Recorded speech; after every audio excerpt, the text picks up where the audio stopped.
Okay, so let's continue now. We looked at the climate crisis. We saw it's due to carbon dioxide emitted into the atmosphere, and that climate criminals like myself are emitting tons of carbon dioxide every year.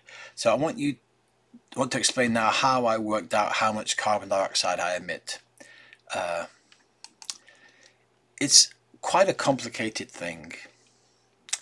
So let's begin. So this is how I looked at analyzing the carbon dioxide I emitted. So the first category I looked at was my investments.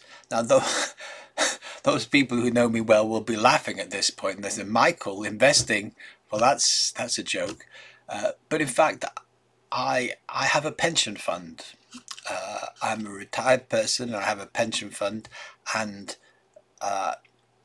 it's invested all over the world in all kinds of businesses that I'm not really acquainted with, but it's almost certain that some of those businesses are oil companies. They're very profitable. So in some ways I'm very glad that they're invested in, they're making profits, because it helps me in my pension. But I don't know how to work out how much carbon dioxide I'm emitting in that. It's a project I'm working on. So let's look at the food I eat and the things I consume. So just eating food doesn't emit carbon dioxide. So if we took some potatoes grown in the ground outside and cooked them and ate them, then the potatoes would have pulled in carbon dioxide from the atmosphere. We'd bring them inside, we'd eat them, and as we metabolize them, the carbon dioxide would come out. That's carbon neutral. So eating food that grew just at your feet is carbon neutral. But if it's the potatoes were grown, say, in Scotland, and they had fertilizer put on them, and the fertilizer has people have emitted carbon dioxide in the process of making the fertilizer. The potatoes have been shipped on roads. The roads are made out of concrete and tarmac and so on. They were created and there's carbon dioxide associated with that. They come on vehicles that emit carbon dioxide, drive along the road. They're stored in shops that emit carbon dioxide because of heating and lighting and refrigeration, very important component. And this vast distribution network, and then I bring them home and eat them, and now there's carbon dioxide associated with these things. So I downloaded a spreadsheet from the BBC that says what's the carbon dioxide you should associate with each food type, and I reckon it's on the order of a ton of carbon dioxide per year. And I'm working on reducing emissions from some of the most egregious sources. But part of the problem with this particular type of emissions is it requires quite a lot of change in personal habits. I'm drinking a cup of tea right now, and again, I drink tea all the time, and I like to have tea with milk in. And in fact, it's not just that I like to have tea with milk in. I've tried oat milk and all these other types of things.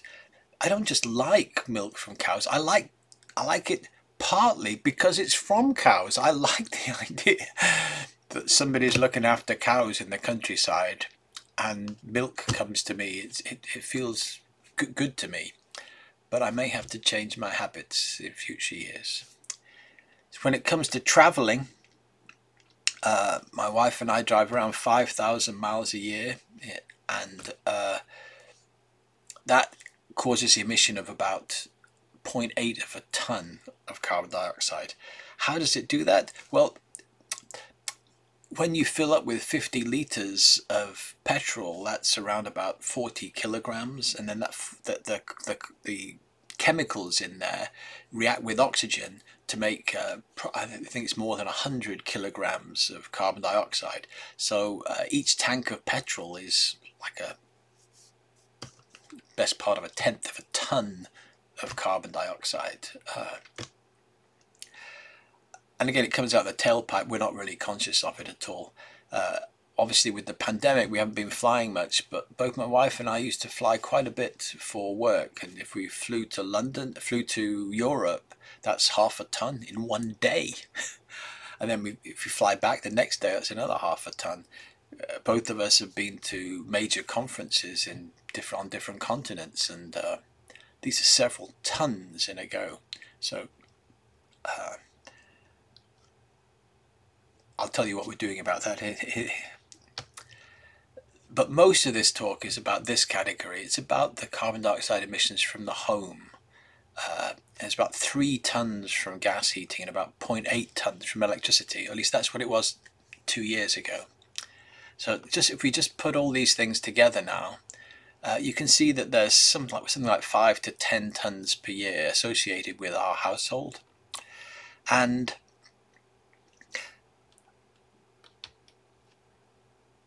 I have a choice about some of these things.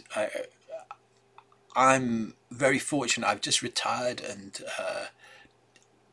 I got a lump sum of money when I retired, and I could have bought a Porsche or something, or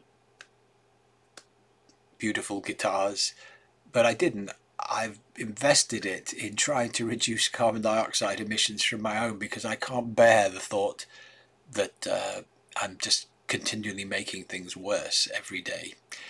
But some people, most people actually, don't have any choices associated with what they do. If you don't own your own home, you often can't make changes to it. Even if you own your own home, you might not really know what to do, and even then you might not have any money to do it. All these things cost money.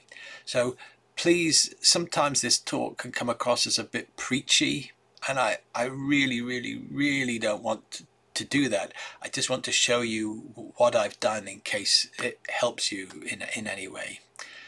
Many people, and assigning emissions to individuals is pretty invidious anyway.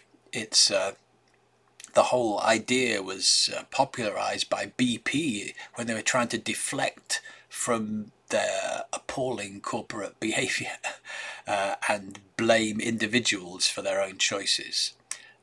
And you can see it particularly clearly in the pandemic. I remember looking at people on the bus going, when the buses were reserved for key workers, they were going to hospitals, and thinking, well, is that the emissions associated with that bus journey associated with that person, or should they be associated with the hospital, because that's what they were, or should it be associated with all the people who use all the hospital for all the things we use hospitals for, i.e. everybody? And in lots of senses, lots of carbon dioxide emissions are really shared emissions. We've made collective choices about how we live in society, and now we need to make some new ones. So I do have a choice, and you may too. So let's look at these things here. So there are 2 major sources of carbon dioxide emissions from my house, and these are really big ones in terms of our country and in globally as well. So the first one is household emissions from gas, burning gas. So just to tell you how to work that out. So the gas, fortunately we have gas meters, and you can read them, and they typically, in the UK, there are 2 different types. They either register in hundreds of cubic feet or in cubic meters. Now, although those numbers appear on your bill, what the energy companies charge you for is nominal energy provided that you get from burning that gas. And very roughly 100 cubic feet of gas has 31.7 of these energy units, called a kilowatt hour. It's the energy you would use up if you used 1,000 watts for 1 hour. It's quite a lot of energy. So 100 cubic feet has 31.7 kilowatt hours, and 1 cubic meter has 11.2 kilowatt hours. And then associated with those, there's the carbon dioxide that comes from the gas. And for gas, it's a fixed amount. A certain amount of gas makes a certain amount of carbon dioxide when it's burned. That's called a carbon intensity. And in this talk, I'm going to assume it's 0.2 kilograms of CO2 per kilowatt hour. The actual number is close to that. It's not quite as round as that. So there are the different amounts of gas, me and a 1 cubic meter and 100 cubic feet. So there's the carbon intensity. So let's just look at this now. So how do you work out your carbon dioxide emissions? Well, you read the meter once a week. So here's a chart showing the date of reading it, and here's the gas reading, and you can work out the amount of gas you use per day, and you can work that out in kilowatt hours per day. That's using these numbers here, converting from cubic feet to kilowatt hours. And then you can just work out the total gas use. Just keep adding it up week on week, and then you can work out the total CO2 using that carbon intensity figure. And so this is a graph showing what this looks like since the start of 2019, based on reading my gas meter once a week. You can see, I don't know if you think, well, what a sad person, or you think, wow, that's amazing. It is what it is. So this is the total amount of gas used in kilowatt hours. And so you can see each winter we use gas, the rate at which we're using it is quite high. But you can see it's gone down from 80 kilowatt hours a day to 70 to about 39. And I project that this year it will be very close to zero. It'll be 1 or 2 kilowatt hours per day. Now this looks like the same graph, but it's been converted to the amount of carbon dioxide that's emitted. And you can see it's about 16 kilograms a day going to 14 kilograms a day in 2019-20, and then in 2020-21, that winter, it came down to 7.8 kilograms per day. And in this coming year, I expect it to be a very low number. And this is where the astonishing thing happens. That was 3 tons left my house. 3 tons of carbon dioxide. It's absolutely staggering. And I had no consciousness that it was really happening. And similarly, 2.6 tons the following year. Well, only 1.3 tons last year. And this year it'll be 1/10 of a ton or something like that. So the way you can work out the carbon dioxide from electricity is some ways simpler, but in some ways more difficult. Again, you read the meter. The meter is now read in kilowatt hours directly. But now the amount of carbon dioxide associated with that emission changes. It actually changes through the day. It actually changes from day to day and from year to year. And in this talk I've used assumed that 0.24 kilograms of carbon dioxide per kilowatt hour was emitted. That's close to the right answer. That's called the carbon intensity. And the reason it varies is because electricity can be generated in lots of different ways. If it comes from nuclear or wind turbines or solar power, it can be very close to zero. But if it comes from gas or coal, it can be quite high. And so depending on the mix of those sources, the carbon intensity varies. But that's a useful average for the recent period of time. And again, in the same way like we did before, we can read the meter each week and work out the total amount of electricity used, and then we can work based on that carbon intensity, we can work out the total amount of carbon dioxide. So now this is the same graph over the same time, and again it's the electrical energy used here on this axis, and you can see it doesn't have quite the same behavior as before. It's pretty much a straight line. The amount of electricity we use is pretty much the same all through the year. It's about 10 kilowatt hours a day, very roughly, until March this year here, where it seemed to stop. We seemed to stop using electricity. We didn't stop, but this is the amount of electricity we draw from the grid. So we were getting our electricity from somewhere else. Now, before we get on to that, here's the carbon dioxide associated with that. And just to put that onto scale, here's the carbon dioxide associated with the gas, that's the grey dotted line. And here's the carbon dioxide emissions associated with the electricity. And you can see electricity is rather lower. So let's just zoom in on that bit. And now you can see that in that year it was about 0.8 tons. In that year it was about 0.7 tons.